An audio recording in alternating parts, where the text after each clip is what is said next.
ले गई है, किस वजह से, क्या मकसद है? सभी प्रेस के बंधुओं को, भाइयों को मेरा प्रणाम। आज इस प्रेस वार्ता में उपस्थित हमारे वरिष्ठ कांग्रेसी आदरणीय हेमाराम जी, यहाँ से एमपी उमेदाराम जी, हमारे जयपुर से पधारे संगठन के प्रभारी राजेश जी चौधरी, हमारे अध्यक्ष गोपाराम जी, पद्माराम जी मेघवाल, एमएलए, सभी उपस्थित कांग्रेस जन और मीडिया बंधु। आज की प्रेस वार्ता का विषय है राजस्थान में बीजेपी सरकार को, पर्ची सरकार को 1 साल पूर्ण होने जा रहा है, हो गया है, लेकिन कहीं पर भी आपको सफलता नज़र नहीं आएगी, कहीं पर भी आपको विकास नज़र नहीं आएगा, कहीं पर भी आपको शिक्षा में बढ़ोतरी नज़र नहीं आएगी, कहीं पर भी आपको महिलाओं का सम्मान नज़र नहीं आएगा। युवा बेरोजगार घूम रहा है, युवाओं को रोजगार नहीं मिल पा रहा है। लगातार 1 साल से यह सरकार या तो पूर्ववर्ती मुख्यमंत्री अशोक जी गहलोत सरकार की योजनाओं में कमी लाने का काम कर रही है, उनके नाम परिवर्तन करने का काम कर रही है, या राइजिंग राजस्थान के माध्यम से विदेशों में घूमने का काम कर रही है। आप देखिए, जब 23 में चुनाव थे तो प्रधानमंत्री मोदी जी आते हैं, कई वादे करके जाते हैं, किसानों की सम्मान निधि बढ़ाएंगे, युवाओं को हर वर्ष 1 लाख नौकरियां देंगे, महिलाओं का सम्मान होगा, महिलाओं की जो योजनाएं हैं, चाहे शिक्षा के क्षेत्र की हो, चाहे उनके रोजगार की क्षेत्र की हो, हम उसको बढ़ाएंगे। किसी भी बात पर बीजेपी सरकार सफल नहीं हो पाई है, क्योंकि सरकार और सरकार के नुमाइंदे सरकार नहीं चला रहे हैं, सरकार दिल्ली से चल रही है। जब पर्ची सरकार वहाँ से आए हुए बातों को जनता पर थोपेगी तो कैसे सरकारें चलेगी? आप देखिए, हम बात करें किसानों की तो किसानों की सम्मान निधि में कोई प्रकार की बढ़ोतरी नहीं हुई है, 12,000 रुपये बढ़ाएंगे। युवाओं को हर वर्ष 1 लाख नौकरियां मिलेगी, महिलाओं के रोजगार को हम उन्नत करेंगे। तो ये किसी प्रकार का कोई सफलता हमें इस बीजेपी सरकार में नज़र नहीं आ रही है। आप जगह जगह प्रदेशों में देखिए, महिलाओं पर अत्याचार हो रहा है, स्वयं 7 से 8 हज़ार महिलाओं पे जो उत्पीड़न है वो केस बढ़े हैं। स्वयं हमारे जोधपुर में, जहाँ से मैं आती हूँ, 1 साल में 12 महिला बच्चियों के साथ बलात्कार हुए हैं, उसका कोई नतीजा नहीं। पिछले समय में महीने भर पूर्व में अनीता हत्याकांड हुआ, उसका कोई रिजल्ट नहीं आया। और ऐसी कई घटनाएं हैं जिस पे बीजेपी सरकार कोई जवाब नहीं दे पा रही है। तो हम बीजेपी सरकार से ये पूछना चाहते हैं कि जिस तरह आपने वादे किए, आज उन एक भी वादों पर आप खरा नहीं उतर पाए हैं। केवल मुख्यमंत्री जी की योजनाएं हैं, चाहे हम सबसे बड़ी योजना की बात करें, चिरंजीवी योजना, उसको घटाने का काम किया है। हम बात करें जनता क्लिनिक की, उसको कम करने का काम किया है। दवाइयों को जो फ्री मिलती थी उसको कम करने का काम किया है।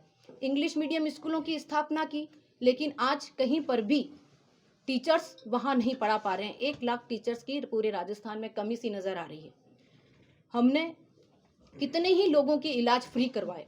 मुख्यमंत्री जी 25 लाख से ज़्यादा, जब अशोक गहलोत साहब की सरकार थी, 25 लाख से ज़्यादा, चाहे हम घुटने की बात करें, प्रत्यारोपण की बात करें, चाहे हम किडनी की बात करें, चाहे बड़ी बड़ी कैंसर की बात करें बीमारियों में, वो 25 लाख से भी ज़्यादा जब खर्च आता था तो वो अभावग्रस्त लोगों को देते थे। लेकिन आज हमें कहीं नज़र नहीं आ रहा है। ये सरकार केवल और केवल दिल्ली के इशारों पर चल रही है। इस सरकार को हम ये बताना चाहते हैं आज इस प्रेस वार्ता के जरिए कि साल भर में जो आपने किसी भी प्रकार के राजस्थान को विकास की ओर नहीं लेके गए हैं, एक भी सुदृढ़ योजना आपने नहीं बनाई है। ये क्या कारण है कि जनता ने आपको चुनकर भेजा है बड़े विश्वास के साथ, तो आप जनता के साथ किस तरीका का धोखा कर रहे हो? ये बीजेपी पर्ची सरकार, भजनलाल सरकार को बताना होगा कि आप हर एक योजनाओं का केवल नाम बदलने का काम कर रहे हैं, नई योजनाएं नहीं बना रहे हैं आपको, जबकि नई योजनाएं बनानी चाहिए। और हमेशा ये होता है कि जब एक सरकार योजना बनाती है तो उसको आगे बढ़ाने का काम जब कोई दूसरी सरकार आती है तो वो करती है, लेकिन राजस्थान में ये कहीं पर भी नज़र नहीं आ रहा है। साइकिलों के रंग बदल देंगे, अरे आप कुछ नया लाइए, लैपटॉप में कमी कर देंगे। तो इस तरीके की सरकारें कैसे चलेगी जब जनता से आप आंख मिचौली करेंगे, काम नहीं करेंगे, धोखा करेंगे और हर समय केवल और केवल वादे। क्योंकि ये सरकार जब 2014 में भारत में बनी थी, मोदी और शाह की सरकार, तो केवल जुल्मों से, जुमलों से और वादों से बनी थी। एक भी वादा उन्होंने पूरा नहीं किया। चाहे हम बेरोजगारी की बात करें, 2 करोड़ नौकरियां देंगे, 15 लाख खातों में आ जाएंगे, भ्रष्टाचार खत्म हो जाएगा। आप देखिए किस तरीके से ये लोग वादों के बलबूते पर सांप्रदायिकता फैलाकर, धर्म के नाम पर भाई को भाई से लड़ाकर सरकार पर बैठे हैं, लेकिन भारत का विकास नहीं कर रहा है। भारत कहीं विकसित नहीं हो रहा है। भारत कहीं पर भी आपको लड़ाई झगड़े आपको नजर आएंगे। चाहे हम मणिपुर की बात करें, महिलाओं पर किस तरीके से अत्याचार हुआ, या हम कहीं से भी प्रदेश में चले जाएं, आज गृह मंत्री और प्रधानमंत्री को मणिपुर जाने की फुर्सत नहीं है।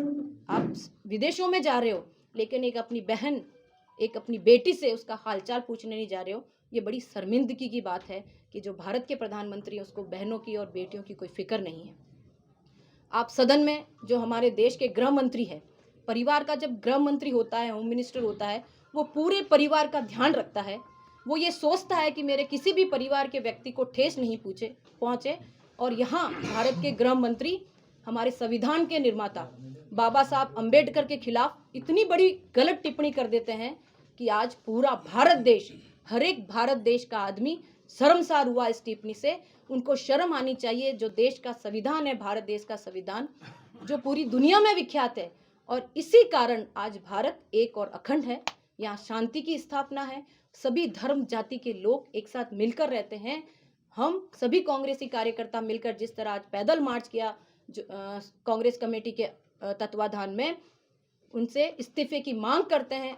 और ये मांग करते हैं कि आप भारत की जनता से माफ़ी मांगे, क्योंकि आपने ऐसे एक महान नेतृत्व का अपमान किया है जिसने गरीब असहाय लोगों को आगे बढ़ाने का काम किया, उनको एक लाइन में खड़े करने का काम किया।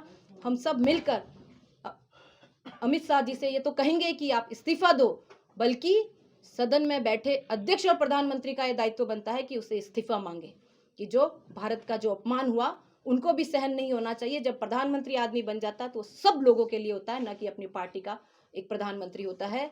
इसी उपलक्ष्य में आज हमने पैदल मार्च भी किया, कलेक्टर साहब के माध्यम से राष्ट्रपति को ज्ञापन भी सौंपा, और इस प्रेस वार्ता के माध्यम से हम इस पर्ची सरकार, भजनलाल सरकार को ये चेताना चाहते हैं कि जिस तरह यह 1 साल आपका विफलताओं का रहा, आने वाले समय में भी आप चेत जाएं, नहीं तो जनता आपको बख्शेगी नहीं, और न ही कांग्रेसी कार्यकर्ता बख्शेंगे।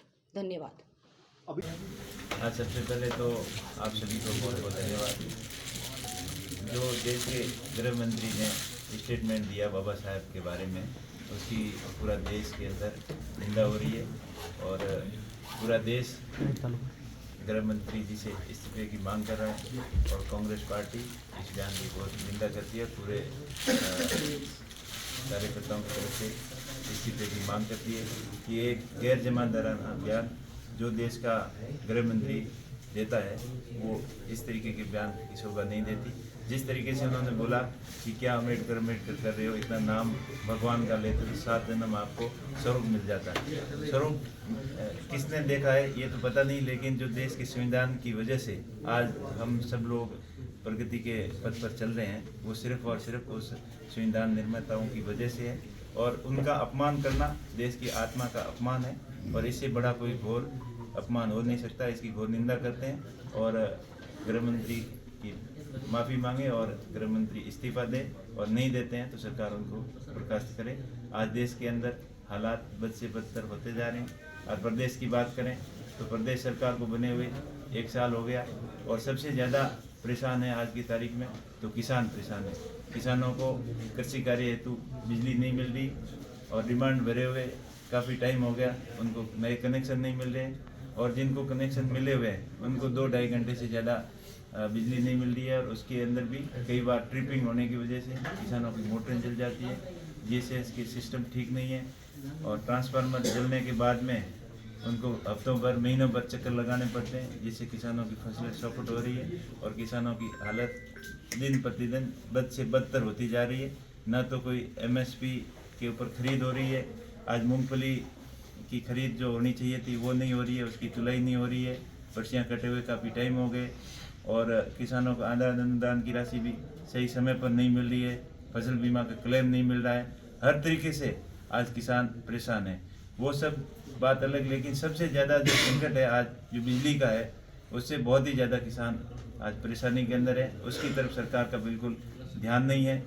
JJM की आज अभी मीटिंग हो रही थी, उसके अंदर बजट तो काफ़ी स्वीकृत किया है, लेकिन धरातल के ऊपर JJM का कोई काम नहीं हो रहा है। टेंडर टाइम से हो नहीं रहे हैं, काम सही ढंग से हो नहीं रहे हैं। बेरोजगार युवा आज दर दर की ठोकरें खाने को मजबूर हो रहा है। स्थानीय लोगों को यहाँ जो बाहर की कंपनी आई है रोज़गार के अंदर तवज्जो नहीं दे रही है। इस सभी समस्याओं की तरफ सरकार का ध्यान बिल्कुल नहीं है। 1 साल हो गए हैं और सरकार खाली राजनीतिक राजस्थान के नाम पर भ्रमण पे ऊपर है, विदेशों के भ्रमण में लगी हुई है और यहाँ खाली राजनीतिक राजस्थान के नाम पर लोगों को गुमराह कर रही है और ना कोई धरातल के ऊपर कोई काम नहीं हो रहा है और ना कोई सरकार का विजन है कि राजनीतिक राजस्थान के अंदर अब क्या करेंगे। पुरानी वही काम के ऊपर उनका MOU करा रहे हैं, कभी कॉलेज वालों से MOU करा रहे हैं, कभी पुरानी कंपनियों एग्जिस्टिंग जो काम कर रही हैं उनसे MOU करवा रहे हैं, लेकिन कोई नया विजन नहीं है कि जिससे प्रदेश का डेवलपमेंट हो, प्रदेश में नए रोजगार के अवसर पैदा हो, यहाँ कोई बड़ी कंपनियां आके इन्वेस्ट करें। इस तरीके का विजन कोई राजनीतिक राजस्थान में नहीं दिखा। खाली लोगों का ध्यान भटकाने के लिए इधर उधर के प्रोग्राम चला रही है। आज दलितों के ऊपर बहुत अत्याचार बढ़ रहे हैं। बाड़मेर जैसलमेर जिले की बात करें तो यहाँ भी खूब दलितों के ऊपर अत्याचार हुए हैं। अभी हाल ही में विष्णाराम नाम के युवक के हत्या होने के 15 दिन बाद भी हत्यारों को पुलिस पकड़ नहीं पाई है।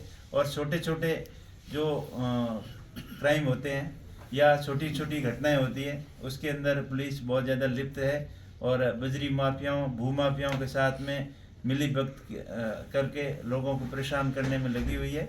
और अपराधियों के अंदर जो खौफ होना चाहिए था पुलिस का, वो खौफ नाम की कोई चीज़ नहीं है। अपराधी खुलेआम घूम रहे हैं और उनको पकड़ने में पुलिस नाकाम रही है।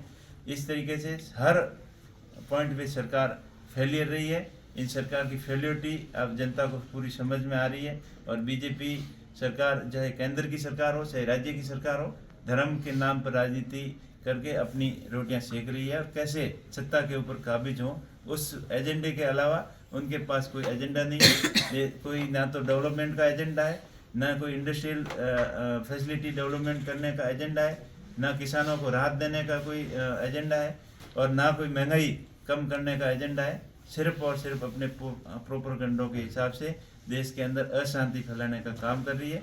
इन सभी मुद्दों को लेकर आज प्रेस मीडिया के सामने ये प्रेस वार्ता रखी गई, जिससे इस सरकार के कारनामों का खुलासा हो और लोगों को समझ में आए और सरकार के ऊपर दबाव बने ताकि समय रहते हुए सरकार जनहित के कार्यों की तरफ ध्यान दे। गृह मंत्री के बयान के बाद में लोकसभा में आप लोग प्रदर्शन कर रहे थे, उस दौरान एक धक्का मुक्की भी हुई और आपके नेता राहुल गांधी के ऊपर एक FIR भी दर्ज हुई है। वो बिल्कुल झूठी FIR थी। मैं खुद वहाँ खड़ा था, ऐसा कुछ नहीं हुआ। ऊपर CCTV कैमरे लगे हुए हैं। अगर उस कैमरे की क्लिप दिखाए ना तो देश के सामने सच्चाई आ जाएगी अपने आप। वो सिर्फ और सिर्फ देश का ध्यान भटकाने के लिए इस मुद्दे के ऊपर पूरे देश के अंदर इस बयान के प्रति आक्रोश था। उस आक्रोश से इस मुद्दे से ध्यान भटकाने के लिए उसने ये प्रोपेगेंडा किया। और वैसे प्रदर्शन करना विपक्ष का काम होता है। वो कुछ घायल नहीं है, बिल्कुल झूठी है और मैंने खुद देखा है, मेरे सामने की घटना है और कोई धक्का मुक्की नहीं हुई। वो आपस में बिल्कुल जैसे चल रहे थे तो आपस में वो बुजुर्ग आदमी थे तो थोड़ा सा डिसबैलेंस होकर नीचे गिर गए थे। बाकी किसी ने उनको धक्का नहीं दिया था और ना कोई गंभीर चोट लगी है। ये खाली सिर्फ देश का ध्यान भटकाने के लिए ये झूठे और इस तरीके के प्रोपेगेंडे हैं। बाकी इसके अंदर कोई सच्चाई नहीं है। राहुल जी क्यों धक्का देंगे? हम तो बिल्कुल साथ में थे, ऐसी कोई धक्का मुक्की वाली बात ही नहीं हुई थी। और हम तो वहाँ पर जो अम्बेडकर जी का अपमान किया था उसके खिलाफ अपना प्रदर्शन कर रहे थे और शांतिपूर्ण तरीके से पार्लियामेंट के अंदर जा रहे थे। तो बीजेपी की महिला सांसदों ने और पुरुष सांसदों ने मिलकर ज़बरदस्ती रास्ता रोका और हमारे सामने आकर टकराव करने की स्थिति में आए, लेकिन हमने वहाँ शांति बनाए रखी और ऐसी कोई घटना नहीं हुई। ऊपर 2 बड़े CCTV कैमरे लगे हुए हैं। अगर उसकी क्लिप सामने लेके आ जाए, अगर उसमें अपने आप सच्चाई का पता चल जाएगा। और लेकिन मैं आपके माध्यम से देश को बताना चाहूँगा, मीडिया के बंधुओं को के माध्यम से, कि इस तरीके की घटना बिल्कुल निंदनीय है और देश के सबसे बड़े लोकतंत्र के मंदिर के सामने ऐसे ड्रामे करना बिल्कुल गलत है। और इससे ऐसी घटनाओं से लोगों का विश्वास हटता है और सरकार की निष्क्रियता साफ जाहिर होती है। आपके खिलाफ तो मुकदमा, आपके नेता के खिलाफ मुकदमा दर्ज हो गया, लेकिन आपने जो रिपोर्ट दी थी उस पर एफआईआर दर्ज तक नहीं हुई। वो तो बिल्कुल मैं कह रहा हूँ ना, ये मनमानी कर रहे हैं। हमने तो छोटे शहरों के अंदर या छोटी मोटी घटनाओं के मामले में ऐसे सुना कि पुलिस स्थानीय लोगों के दबाव में, नेताओं के दबाव में कार्रवाई नहीं कर रही है, पर वहाँ इतना बड़ा पार्लियामेंट के सामने ऐसी घटना होना बिल्कुल निंदनीय है और ये सरकार की हम घोर निंदा करते हैं कि इस तरीके का कृत्य करना देश के सामने ठीक नहीं है। जेजेएम की मीटिंग में आज आपने नाराजगी जताई, पूछा था क्या मामला था? जेजेएम के अंदर जो जल कनेक्शन हुए हैं, घर घर कनेक्शन, वहाँ कनेक्शन तो हो गए, लेकिन पानी पहुँचने का कोई अता पता नहीं है। इन्होंने बोला था कि 112 गाँव के अंदर हमने पानी घर घर तक पहुँचा दिया है, तो हमने फिजिकल वेरिफिकेशन के लिए कॉल किया, तो उन्होंने यही बताया कि पानी तो बिल्कुल नहीं आया है, लेकिन कनेक्शन जरूर हुए हैं। और एक आधी बार जब टेस्टिंग किया था तब छोटा मोटा पानी पहुँचा था, वो भी थोड़ा बहुत। बाकी ज़्यादातर जगह जो 112 गाँव की करीब इन्होंने बताया कि वहाँ पूरा काम हो गया, वहाँ पानी अभी तक नहीं पहुँचा है। इसलिए हमने यही बोला कि सरकारी पैसे का दुरुपयोग नहीं हो। एक बहुत बड़ी महत्वाकांक्षी योजना है और इसका फ़ायदा लोगों तक होना चाहिए, ताकि लोगों के, आम जनता के पैसों की बर्बादी इस तरीके से करना ठीक नहीं है। सर, विद्युत कृषि कनेक्शनों को लेकर बड़ी संख्या में जो है प्रायोरिटी तोड़ी गई है। यही बाड़मेर शहर की बात करें तो यहाँ भी कुछ मामले सामने आए, तो बिल्कुल मेरे संज्ञान में है। मैंने उनके खिलाफ लिखित में भी दिया था। एक बिहार जीएसएस के ऊपर करीब 50 लोगों के इस तरीके के साथ में प्रायोरिटी तोड़कर कनेक्शन दिए। इन सब के खिलाफ सख्त कार्रवाई करने के निर्देश दिए। डिस्कॉम से ट्रांसफर तक चोरी हो जाते हैं, उसके बावजूद भी कोई कार्रवाई नहीं होती। बिल्कुल डिस्कॉम का रवैया बिल्कुल ढुलमुल है, कोई ध्यान देने वाला नहीं है।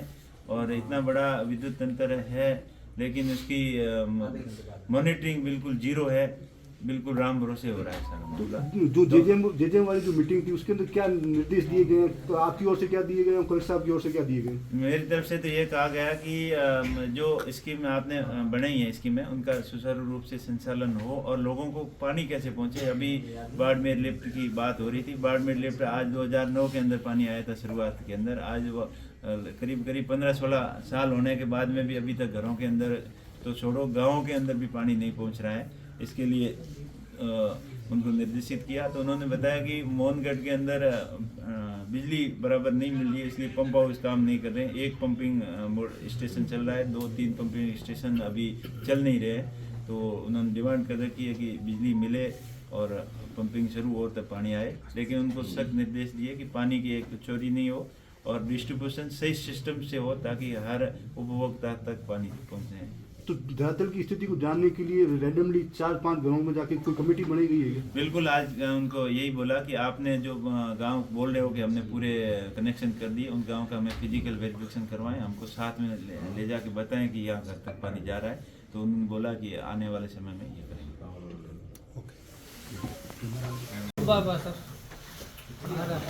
महाराष्ट्र प्रदेश कांग्रेस कमेटी की तरफ से आप सभी प्रेस बंधुओं का स्वागत करता हूं और हमारे जो वरिष्ठ नेता यहाँ बैठे हैं उनको धन्यवाद देता हूं कि यहाँ पे आप पधारे। मैं ज़्यादा अपने मनीषा जी ने काफ़ी कुछ बोला है, मैं मोटा मोटी थोड़ी ही बात करूँगा। मेरा मानना है कि जो आज़ादी की लड़ाई भारत के स्वतंत्रता सेनानियों लड़ी, जो सोच लेके चले, आज उस सोच का भारतीय जनता पार्टी की सरकार में बिल्कुल अभाव है। आज वो महापुरुष आंसू से खून के आंसू रो रहे होंगे जो देखते होंगे कि आज भारत की क्या स्थिति हो रखी है। मेरा मानना है कि अमित शाह जी ने जो टिप्पणी करी है, या तो वो इस्तीफा दे दें, नहीं राष्ट्रपति को प्रधानमंत्री के कह करके बर्खास्त कर देना चाहिए। जिन महापुरुषों ने संविधान की रचना रची, उस संविधान के हिसाब से देश चलता है। उस संविधान के निर्माताओं को उन्होंने अपमान किया, उनको बहुत देश की जनता उनको आने वाले समय में नहीं बख्शेगी। मेरा मानना है कि करीब 10.5 साल बीजेपी की केंद्र की सरकार को गए हैं और साल भर यहाँ की सरकार को अभी जश्न मनाया है। एक साल भर का कोई हिसाब नहीं ले, इसके लिए राइजिंग राजस्थान एक बहाना बना करके उन्होंने एक खेल तमाशा यहाँ जयपुर की राजधानी, राजस्थान की राजधानी जयपुर में मनाया। मेरा मानना है कि स्थानीय मुद्दे भी काफ़ी हैं जो आदरणीय अभी बता देंगे कि स्थानीय यहाँ पे काफ़ी कुछ कंपनियां काम कर रही हैं जिनको ज़मीन भी राजस्थान सरकार बिल्कुल नॉमिनल रेट पे देती है, फिर भी यहाँ स्थानीय बेरोजगारी बहुत पनप रही है। बिजली की समस्या है, सफाई की समस्या है। मेरा मानना है कि आने वाले समय में जो 28 में है, 29 में भी है, हम सब मिलकर के ऐसा करेंगे कि इस भारतीय जनता पार्टी को उखाड़ फेंके। बहुत बहुत धन्यवाद आप लोगों को, और मैं आपके प्रेस के माध्यम से बाड़मेर की जनता को और आपको सबको नववर्ष की शुभकामनाएं देता हूँ, क्रिसमस की शुभकामनाएं देता हूँ। बहुत बहुत धन्यवाद।